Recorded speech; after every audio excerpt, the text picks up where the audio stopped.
Hi, my name is Tara, and I want to welcome you to the View from Israel podcast.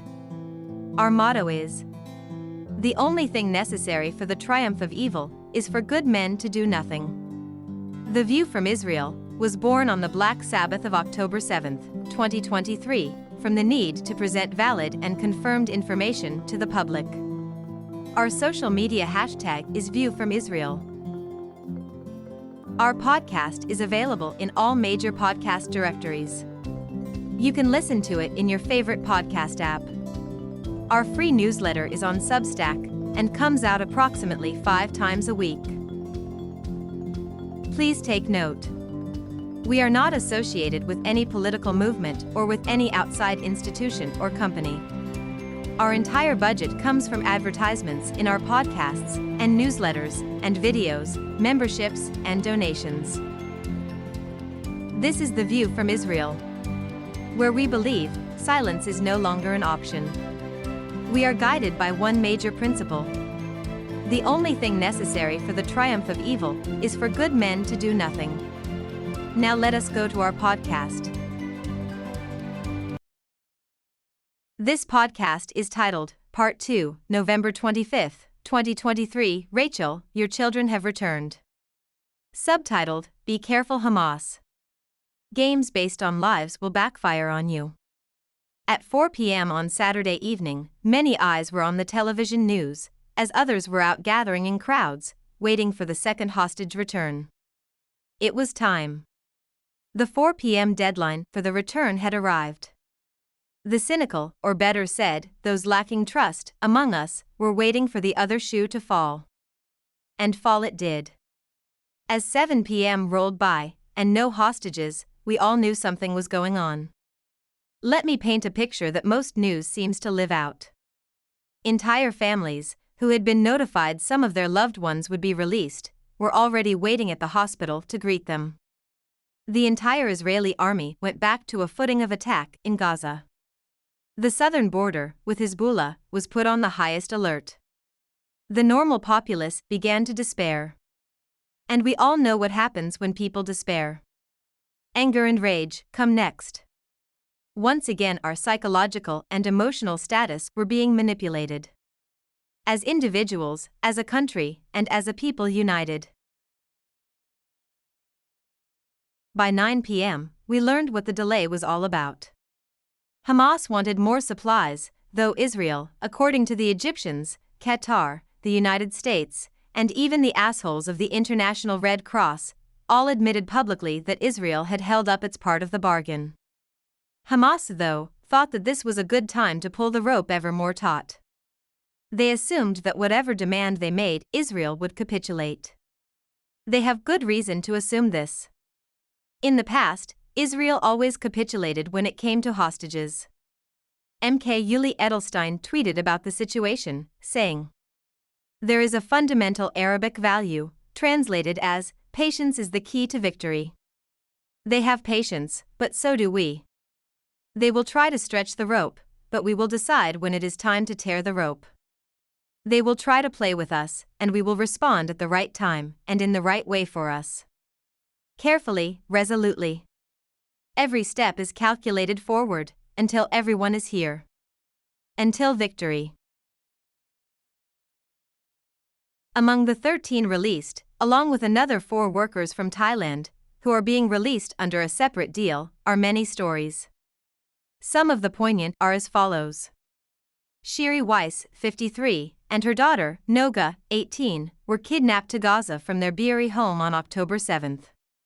The family's father, Elon, who manages the kibbutz's infrastructure, is considered missing. He was part of the kibbutz emergency response team and left his house early in the morning to head for the community armory. There has been no contact with him since. And another family. No More, 17, and his sister Alma, 13, both from Be'eri, were kidnapped to the Gaza Strip with their father, 48-year-old Dror. Their mother, Yonet, a furniture designer, was murdered. She was 51. Liamor, 18, Noam and Alma's cousin, was kidnapped from his home in Kibbutz Re'im. Hamas terrorists had set fire to the family's home in Be'eri, forcing them to exit their reinforced safe room. Their father Dror did not return with them. As far as it is known, he is still a hostage in Gaza. These next two families are all related. 6 women released, some to horrible news about their loved ones, who were killed on October 7. Another hostage and daughter, Sharon and Noam Avigdori, released on November 25, had more family. Sharon's brother, Avshalom Haran, was murdered on October 7.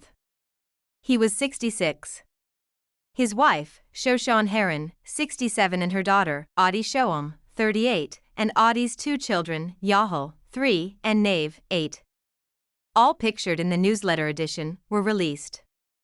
Sharon, 52, and Noam Avigdori, 12, live in Hod HaSharon and were kidnapped from Be'eri while visiting family on October 7.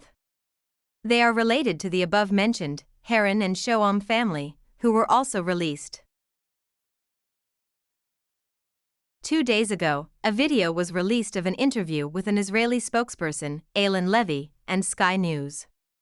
We are including a partially cleaned-up transcript in the podcast. Eilan starts as follows. This is really heartbreaking. Hamas could release the hostages now. It could have released them yesterday, and every moment that it chooses not to release those vulnerable little children is a moment that it continues to psychologically terrorize these children's families. We're hoping that at least tomorrow, we can start to bring to an end the nightmare of some of the most vulnerable hostages. The children Hamas has been holding incommunicado, they have been holding them in the dark, and they've been keeping their families in the dark. Their families know nothing about their condition. Physically, mentally, emotionally. Maybe even worse, these children don't know what has happened to their families. What happened to them on October 7? There is little Abigail, who was 3 when she was orphaned. Does this little girl, who has been held in a tunnel for days, know she's an orphan? What does it mean for a 3-year-old girl to know that she's an orphan? This hostage crisis is intensely personal for everyone in Israel. We are a small country, everyone knows someone who has had someone stolen from them, and we are hoping to begin bringing back our stolen children. Bring back those hostages, and we are committed to the pledge that we will bring all of them back, and there will be no one left behind. What caused the delay? It appears that Hamas is determined to psychologically terrorize us. Hamas could have released these hostages long ago. It didn't have to take them hostage in the first place. Hamas can decide whenever it wants to release all of those hostages, the children and the elderly, the men and the women, the soldiers and the civilians. We are continuing to apply military pressure on Hamas to release all of our hostages. It hasn't suddenly developed a conscience. It hasn't suddenly developed a sense of morality. The terrorists who burned, butchered and beheaded people on October 7 haven't suddenly realized it's evil to hold a 2-year-old. And this war has to end with the end of Hamas. The interviewer then asks, Mr. Levy, I was speaking to a hostage negotiator this morning, and he made the comparison between the hostages that Hamas has promised to release, as opposed to the prisoners that are Palestinians, that Israel has said that it will release. And he made the comparison between the numbers, and the fact that does Israel not think that Palestinian lives are valued as highly as Israeli lives? Then Eilan Levy answered, that is an astonishing accusation.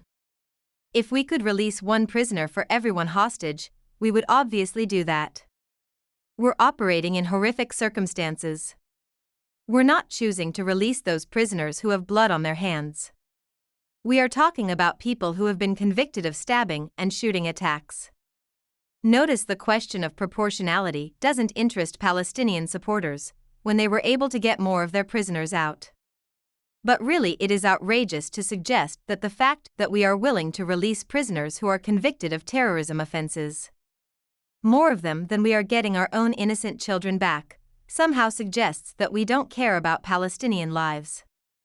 Really, that's a disgusting accusation. If you wish to, you can watch the whole video, along with one from Ben Shapiro, in our newsletter. So what can we do? Wait until 4 p.m. tonight.